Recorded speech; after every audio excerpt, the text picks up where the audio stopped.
امریکی صدر Donald Trump نے حلف اٹھاتے ہی سیاسی مخالفین سے انتقام ختم کرنے کا اعلان کر دیا۔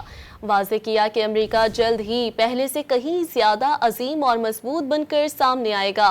ٹیکسس میں کمی، خلیج میکسیکو کا نام بدلنے اور پاناما کینال واپس لینے کا اعلان کر دیا۔ ٹرمپ نے ملک بھر سے حکومتی سینسرشپ ختم کرنے کا بھی اعلان کیا۔ صدر ٹرمپ نے اپنے خطاب میں امریکہ کے خلائی مشن کو آگے بڑھنے کا عزم کا اعادہ کیا۔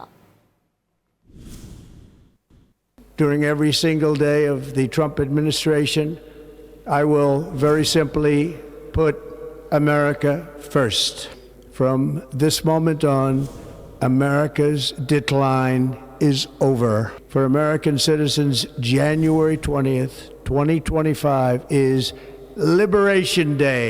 First, I will declare a national emergency at our southern border.